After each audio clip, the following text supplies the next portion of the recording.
नमस्कार दोस्तों, आप सभी का एक बार फिर से स्वागत है आपके अपने चैनल मनी नेस्ट में।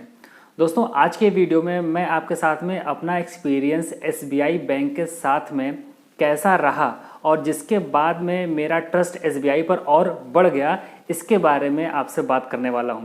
तो दोस्तों, वीडियो शुरू करने से पहले अगर चैनल पर आप पहली बार आए हैं तो चैनल को सब्सक्राइब कर लीजिएगा। वीडियो पसंद आए इसको लाइक करिएगा, अपने दोस्तों के साथ भी शेयर करिएगा। तो चलिए वीडियो को शुरू करते हैं। तो दोस्तों, ये करीब 2012 की बात है। 2011 में मुझे जॉब मिली थी और उसके बाद में करीब 1 साल बाद में मुझे लगा कि मुझे एक एसबीआई के अंदर अकाउंट ओपन करना चाहिए। तो उस समय मैंने अपने एक फ्रेंड से रिक्वेस्ट किया। बेसिकली उसके जानने वाले एक लोग थे जो कि एसबीआई की एक ब्रांच में कार्यरत थे। तो उनसे मैंने रिक्वेस्ट किया कि यार मेरा अकाउंट ओपन करवा दो एसबीआई में। तो उसने कहा ठीक है भाई, करवा देते हैं। मैं गया वहाँ पर और मैंने अकाउंट ओपन करवाया 1000 रुपये से। तो दोस्तों, होता क्या है, जब अकाउंट आपका ओपन होता है तो उसके 10 दिन के अंदर आपके पास में उनका जो बैंक का एटीएम होता है वो आ जाता है। तो मेरा करीब महीना भर बीत गया और मेरे पास में एटीएम नहीं आया। तब मैंने एसबीआई के कस्टमर केयर पे कॉल किया और उन्होंने बताया वहाँ पर कि आपका जो एटीएम है वो डिस्पैच हो चुका है और मुझे उन्होंने एक स्पीड पोस्ट नंबर भी प्रोवाइड किया। तो मैंने कहा कि ठीक है भाई, मैं वो उनके जवाब से संतुष्ट हो गया। फिर स्पीड पोस्ट को मैंने ट्रैक कर रहा था इंडिया जो पोस्ट की वेबसाइट है वहाँ पर जा कर के। तो वहाँ पर कोई रिकॉर्ड मुझे मिल नहीं रहा था। तो करीब रात को मेरे ख्याल से 12 साढ़े 12 बजे हुए थे और बस मैंने ऐसे ही ट्राई करने के लिए जो इंडिया पोस्ट के कस्टमर केयर नंबर दिए रहते हैं वहाँ पर मैंने कॉल किया और आप यकीन मानिए कि 2 या 3 रिंग गई थी और वहाँ से कॉल पिक हो गया। तो वहाँ से उनको मैंने बताया कि ये स्पीड पोस्ट नंबर है जिसको कि मैं ट्रैक करना चाह रहा हूँ, इसको मैं ट्रैक नहीं कर पा रहा हूँ। उन्होंने कहा कि आप मेरे साथ में शेयर करिए, उनको मैंने बताया। तो उन्होंने देखा और वो भी उस चीज़ को ट्रैक नहीं कर पाए। तो मैंने कहा कि बैंक वाले ने तो मुझे यही नंबर, स्पीड पोस्ट नंबर जो है प्रोवाइड किया हुआ है।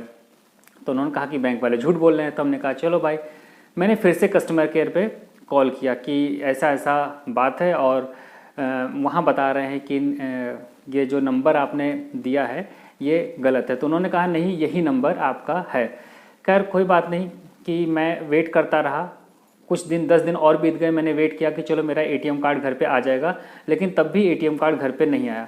मैंने फिर से एसबीआई बैंक के कस्टमर केयर पे कॉल किया और मैंने कहा कि अभी तक मेरा एटीएम नहीं आया है और अब मुझे लगा कि पता नहीं वो कहाँ पे डिलीवर हो गया है। तो मैंने कहा कि यार इतना दिन हो गया है, आप लोग बता रहे हो कि एटीएम भेजा जा चुका है और मुझे एटीएम रिसीव नहीं हुआ है, तो ऐसा करो कि इस एटीएम को ब्लॉक कर दो। तो उसने कहा ठीक है सर। उसने जो एटीएम मुझे मिला ही नहीं है उसको मैंने ब्लॉक करवा दिया। और मज़ेदार बात क्या हुई, ब्लॉक करवाने के हफ्ते भर बाद में घर पे एटीएम आ गया। अब एटीएम मेरे पास में है और एटीएम मेरा ब्लॉक हो चुका है। अब इसे अनब्लॉक करवाने के लिए फिर से मैंने कस्टमर केयर पे कॉल किया कि इसे मैं अनब्लॉक कैसे करवाऊँ। उन्होंने फिर से कहा कि आप अपने ब्रांच में जाइए और एक एप्लीकेशन लिख करके ब्रांच मैनेजर को सबमिट कर दीजिए, तो ये 24 घंटे के अंदर आपका जो है एक्टिवेट हो जाएगा, इसमें कोई बड़ा इशू नहीं है। तब मैंने एक एप्लीकेशन बढ़िया तैयार की, ब्रांच मैनेजर को जा कर के दिया। मैंने कोई रिसीविंग नहीं ली उनसे, सिंपली जा कर के दे दिया और फिर से मैंने हफ्ते भर इंतज़ार किया और एटीएम को जा कर के ट्राई करता था कि अनलॉक हुआ कि नहीं, लेकिन मेरा एटीएम अनलॉक नहीं हुआ था। तो मैंने फिर से वेट किया और अब मैंने क्या किया कि फिर से एप्लीकेशन लिखी और इस एप्लीकेशन को मैंने डाक के द्वारा बैंक में भेजा। फिर से मैंने करीब जब उसको मैंने ट्रैक किया और जब वो डिलीवर दिखा रहा था ब्रांच में पहुंच गया है, तो उसके बाद में मैंने फिर से कम हफ्ते से 10 दिन का वेट किया कि एटीएम मेरा अनब्लॉक हो जाएगा, तब भी नहीं हुआ। फिर अब मैंने फिर से कस्टमर केयर एसबीआई के कॉल किया कि वहाँ पे मैंने बताया कि जो प्रोसेस मैंने की थी वो मैं बता चुका हूँ, कितना प्रोसेस मैं कर चुका हूँ। एक बार मैं गया था खुद से वहाँ एप्लीकेशन देने और दोबारा मैंने स्पीड पोस्ट से किया है, लेकिन अभी तक कोई कार्रवाई नहीं हुई है। तब उन्होंने कहा कि 2-3 नंबर मुझे दिए कि आप इस नंबर पे कॉल करके अपनी जो समस्या है उसको बताइए, या एक नंबर उन्होंने दिया इस पर आप अनहैप्पी लिख करके मैसेज कर दीजिए। तो मुझे गर्मी का सीजन था, मुझे अच्छे से याद है, और करीब 10 बजे मैंने अनहैप्पी लिख करके एक नंबर जो उन्होंने दिया था उस पर मैंने मैसेज कर दिया। आप गूगल पर सर्च करेंगे तो आपको ये नंबर मिल जाएगा।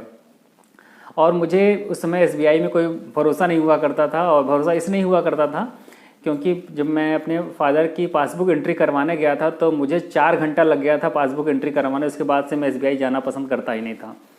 तो उसके बाद में मैंने मैसेज करने के बाद में मैं सो गया। करीब 2:30 बजे मेरे पास में कॉल आई, पीएनटी नंबर था, जो आपका लैंडलाइन नंबर होता है वहाँ से मेरे पास कॉल आई और उन्होंने बोला कि मैं SBI से बोल रहा हूँ, आपकी क्या प्रॉब्लम है। मैंने बताया सर ये प्रॉब्लम है। उन्होंने पूरा ध्यान से सुना।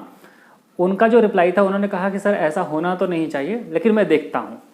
मैंने कहा ठीक है। उसके बाद में 2 घंटे बीते होंगे, करीब 4:30 बज रहा था या 5 बज रहा था। मेरे पास में जहाँ पे मेरा अकाउंट है, जिस ब्रांच में मेरा अकाउंट था, वहाँ के ब्रांच मैनेजर की मेरे पास में कॉल आई और उन्होंने मुझसे कहा कि आपका एप्लीकेशन मेरे पास में रखा हुआ है, आप मुझे एक बार मॉर्निंग में रिमाइंड करवा दीजिएगा। तो मैंने उनको मॉर्निंग में फिर से जो है याद दिलवा दिया कि मेरा ये काम होना है, और उसके बाद में 24 घंटे लगे, मेरा काम वो हो गया। तब से मुझे SBI का जो प्रोसेस है लेंथी लगे या कई लोगों को लगे कि बड़ा टाइम लगता है, लेकिन उस पर ट्रस्ट हो गया। एक घटना मेरे साथ में और घटी जिससे मेरा ट्रस्ट SBI के ऊपर और बढ़ा। तो उस समय मैं पेंटालून में गया था शॉपिंग करने, और करीब 6,000 या 6,500 का बिल बना था। मैंने अपना ATM कार्ड SBI का था, उसको स्वैप करने के लिए दिया। उन्होंने स्वैप किया, पैसा डिटेक्ट हो गया, लेकिन मेरे पास मैसेज नहीं आया था।